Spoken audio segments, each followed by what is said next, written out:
Bonjour. Alors, bon matin, Monsieur Ulysse, est-ce que vous voulez que je commence par les présences? Allons-y, s'il vous plaît. Parfait. Alors, Monsieur Demers, Présent. Madame Desmeules, Présente. Madame Dufour, Présente. Monsieur Boyer, Présent. Monsieur Khalil, Ici. Monsieur Moras, Présent. Monsieur Borne. Présent, bonjour. Bonjour. Alors, je vous rappelle que la présente séance est enregistrée et disponible sur le site de la Ville de Laval. Alors, à vous la parole, Monsieur Ulysse. Parfait. Nous débutons avec le point 14.1, qui est d'autoriser l'acquisition du lot 2 072 306 du cadastre du Québec. 22.1, qui est de désigner une administratrice au conseil d'administration de la corporation du Centre du Sablon. 25.1, il s'agit d'approuver les procès-verbaux des séances du comité exécutif tenues le 27 janvier 2021. 26.1, il s'agit d'autoriser un mandat professionnel d'un gestionnaire de projet à la firme Lévio Conseil dans le cadre de l'entente cadre SP 30009. Une petite question pour vous, M. Ulysse. Je voulais juste savoir, on avait adopté un budget de mémoire pour justement le programme Stella, je crois, en décembre. L'embauche de cette personne-là se fait à l'intérieur du budget qui a été adopté en décembre ou c'est un montant additionnel?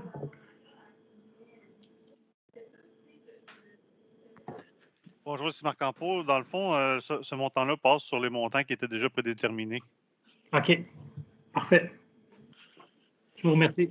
J'attendais pour voir si on vous donnait la même réponse que moi.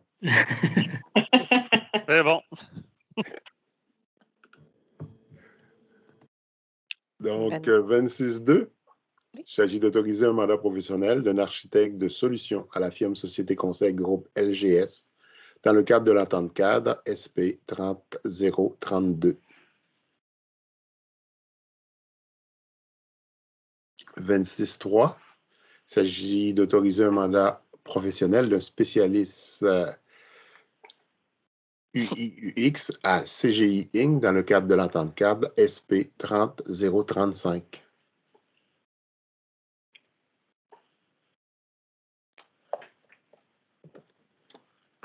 26.4, il s'agit d'autoriser un mandat professionnel d'un... Excusez-moi, c'est moi qui j'ai mal appuyé. Ouais. 26.4, Okay. pardon. 26.4.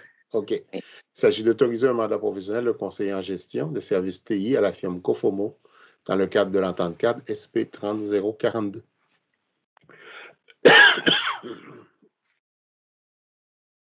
28.1, il s'agit de déposer les états financiers de l'Office municipal d'habitation de Laval pour l'année 2018.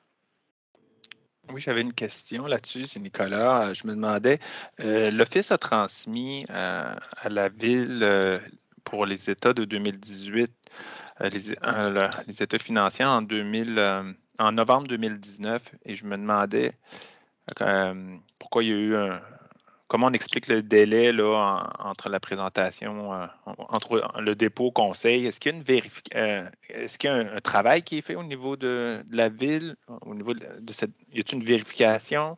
Parce que ça fait plus qu'un an là, entre le dépôt, entre la remise des états financiers là, à la ville et le dépôt au conseil.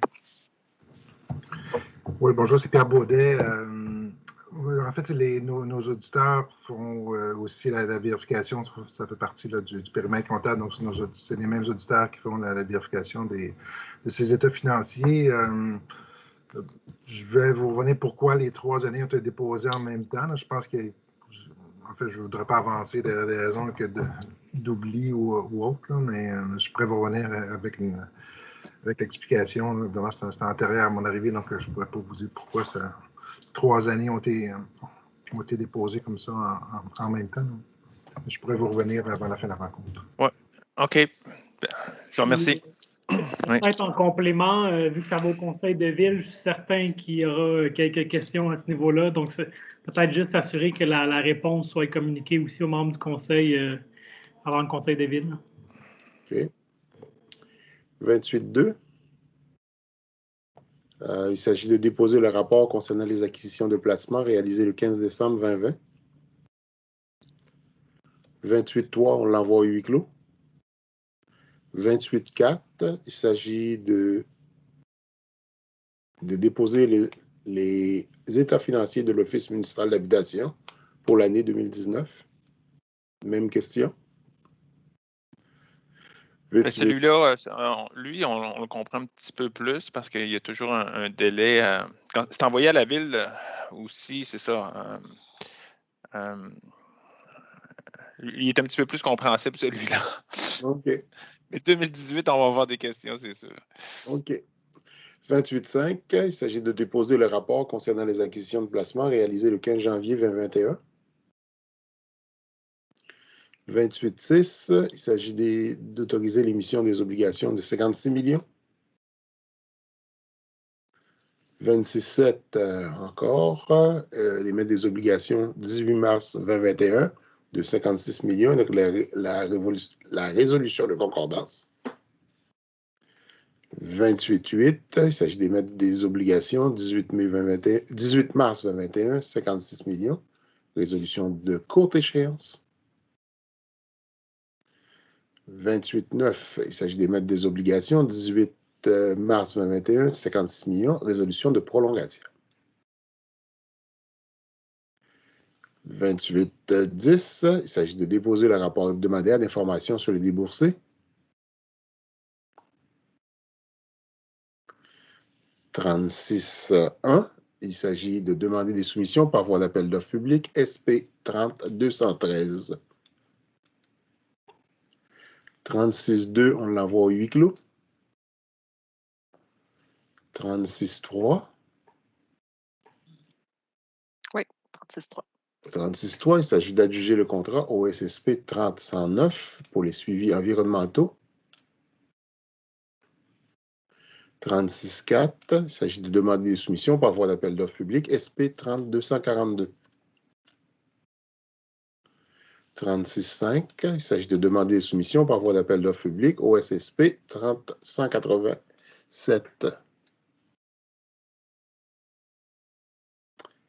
41, il s'agit de ratifier la participation de 3 policiers à la formation enquête sur les crimes à caractère sexuel, abus physique et décès de jeunes enfants. 42, il s'agit de ratifier la participation de 7 policiers à la formation activité d'intégration en enquête policière. 43, il s'agit d'accorder une subvention au centre d'hébergement Aviron pour l'année 2021. 41.1, il s'agit d'approuver les avenants 2020-2, 2020-03 et avenant 4 au contrat de prêt conclu entre le ministère de l'Économie et de l'Innovation du Québec et la Ville de Laval dans le cadre du programme d'aide d'urgence aux petites entreprises touchées par la pandémie. 41.2, il s'agit d'approuver la demande de cession de rang pour le compte d'une entreprise dans le cadre de la gestion des fonds locaux d'investissement. Monsieur Ulysse, j'ai une question en fait concernant le 41.1. Je veux juste savoir s'il y avait des changements au niveau des les critères d'éligibilité, là, mais par rapport aux états financiers des entreprises. Il avait été soulevé là, à quelques reprises à notre attention là, que des entreprises étaient refusées là, parce que les critères étaient vraiment pour un prêt. Donc, certaines, disons que peut-être que les états financiers n'étaient pas idéaux pour un prêt, mais étant donné qu'il y a un nouveau programme qui est vraiment avec un remboursement là, du prêt par le gouvernement, je me demandais si les critères dans cet avenant-là étaient modifiés. Bonjour, c'est Florence Mariage, commissaire au développement entrepreneurial qui est responsable de ce projet-là. Alors non, il n'y a pas de changement aux critères. Cependant, on élargit un peu notre analyse en regardant la viabilité d'une entreprise. Donc, on comprend que les états financiers qu'on reçoit sont souvent à perte, étant donné que ça fait presque 1 an que certaines entreprises sont fermées. Donc, on y va sur la viabilité, le nombre d'années en affaires, etc. Mais au niveau des états financiers, il n'y a aucun assouplissement qui a été prévu par le MEI. Mais quand vous dites, vous regardez un peu plus, est-ce que c'est nouveau ou c'est si une entreprise a été refusée l'année dernière, elle va être encore refusée cette année ou? Normalement, l'entreprise sera encore refusée. Il y a maintenant la subvention au loyer qui est offerte et on suggère souvent aux entreprises, parce que c'est souvent la plus grosse dépense des états financiers, d'aller faire la demande au niveau de la subvention de loyer. Ça les aide énormément. Puis il y a aussi le programme du gouvernement fédéral qui a augmenté qui était de 40 000, qui a augmenté de 20 000. Donc, tous ceux qui nous appellent pour revoir leur dossier, on regarde s'il y a des nouveautés, puis on les dirige aussi vers ces nouveaux programmes-là. Puis la plupart sont satisfaits parce que c'est leur plus grosse dépense, le loyer. Parfait, merci. Merci. Donc, 43.1, il s'agit de prendre acte du document de demande et engageant et tolérer les aménagements proposés en vertu du projet pilote visant l'assouplissement temporaire des règles administratives relatives à l'application de la réglementation de la ville dans le contexte des mesures de distanciation physique. 43.2, il s'agit d'accepter la demande d'un plan d'implantation et d'intégration architecturale PI 2020-182 pour l'avenue des Trembles. 43.3, il s'agit d'accepter la demande d'un plan d'implantation et d'intégration architecturale PI 2020-185 pour la 38e rue. 43.4, il s'agit d'accepter la demande d'un plan d'implantation et d'intégration architecturale PI 2021-14 pour le 1530 boulevard du Souvenir. 51, il s'agit d'autoriser un mandat professionnel au SSP 28787. 54.1, il s'agit d'autoriser un mandat au SSP 29676, lot 1. 54.2, il s'agit de demander d'un crédit supplémentaire dépassement de la contingence au contrat SP 29821. 54.3, il s'agit de déposer un rapport final de reddition de compte au contrat INV 3179. 61, il s'agit de prendre acte de la liste des bénéficiaires pour lesquels une aide financière de moins de 5 000 $ a été versée en décembre 2020. Monsieur Lys, je m'excuse, j'ai manqué le 54.1. J'avais juste une question concernant, en fait, on parle de la flotte, les bornes de recharge pour la flotte. Je me demandais juste combien de bornes on visait ou on visait à soutenir combien de véhicules par ce projet? Mme Dufour, bonjour. Pierre-Yves Chaumont, gestion des immeubles, directeur adjoint. Écoutez, je vais par cœur. On parle de 55 véhicules qui vont être acquis par le service de la police. De mémoire, c'était autant de bornes parce que c'est des véhicules là, au niveau qui est visé, c'est inspecteurs et enquêteurs. Il faut que ces véhicules-là soient branchés là, à tout moment.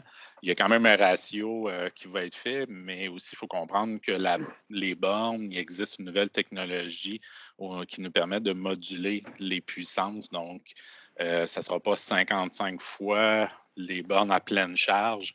Donc, mais les pistolets et l'offre de service là, pour le branchement sera disponible pour la grande majorité des véhicules. Donc, il y a toute une étude qui va être faite et assurer là, de ne pas faire un trop grand stationnement et offrir des bornes au bon niveau de service attendu. Parfait, merci beaucoup. Avec plaisir. L'ordre du jour est épuisé, M. Lys.